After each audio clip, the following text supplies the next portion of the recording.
My father's words cut through the silence of the dining room. "You're filthy," he spat, his voice cold, sharp like glass breaking in the dark. Every eye turned to me. I didn't move, but my hands, they trembled. He didn't care. "This career of yours," he said, louder now, "is an embarrassment to this family.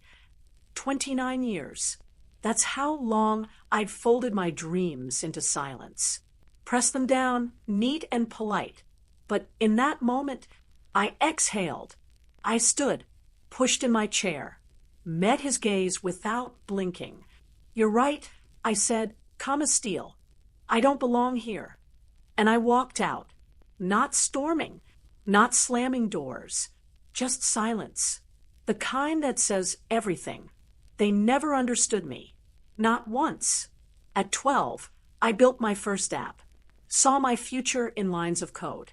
To them, tech was noise, a phase, a hobby. My father wanted doctors, lawyers, suits, ties, resumes on thick paper, not someone who wore hoodies to meetings, who built companies out of coffee shops. Even when I sold my third company, closed a deal that dwarfed his lifetime of paychecks, he just looked at me, like the money was dirty, like I was dirty.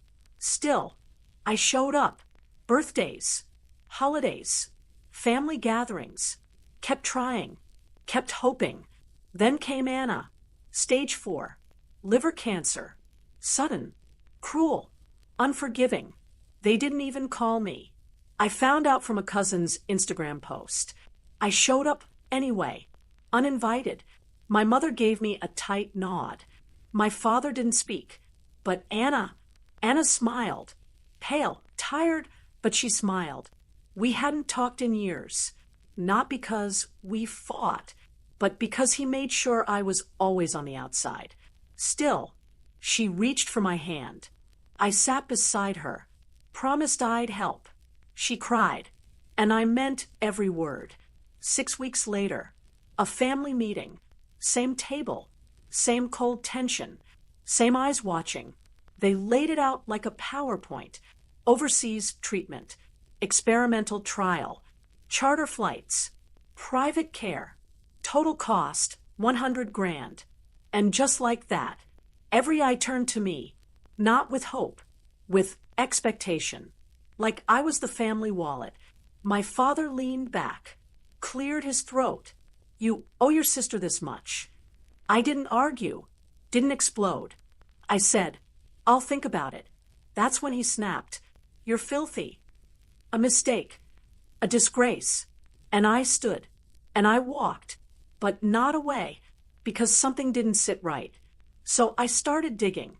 The treatment didn't cost 100, not even close. 40,000 tops. So where was the other 60 going? I called the hospital, a friend in finance, even the doctor running the trial. And there it was, an email, one quiet little line, consulting fee, $60,000, wired to my cousin Brian, the one always broke, always scheming, always borrowing. It wasn't just a lie. It was a betrayal. They were using Anna's illness to squeeze me, manipulate me, bleed me dry. And something in me snapped, not in anger, in clarity. I called Anna, told her I'd cover everything, every cent, direct to the hospital. No middlemen, no family. She cried again. Why? Because I said, "You're the only one who never asked me for anything but my time." Then I called Brian, told him I knew, told him I had the receipts, and if he didn't return every stolen dollar, the IRS would get a nice, tidy folder. He begged. I gave him 7 days. Then I wrote the email. Subject, the family meeting. No pleasantries, no commentary, just screenshots, the fake invoice, the consulting fee, the messages between Brian and my father planning to split the money. I sent it to everyone, every relative, every generation. No explanation, just facts.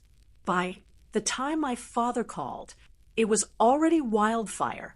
Relatives called me, some shocked, some apologizing, some pretending they didn't know. I let him talk. He said it was a misunderstanding, said I was blowing it out of proportion, said Anna needed me. I paused. You're right, I said. Anna needs me, and I'm there for her. But you need money. You called me filthy. So go find your pride. Let that pay your bills. I hung up. Weeks passed. Anna's recovering. She texts me every day. We laugh about old movies. She's getting stronger. And my father? The truth spread to his friends, his church, his business circle. Everyone he tried to impress saw what he really was, because nothing ruins a man like being exposed by the child he tried to silence. I didn't yell, didn't rant, didn't need to. I let the truth speak, and I let silence make them sweat.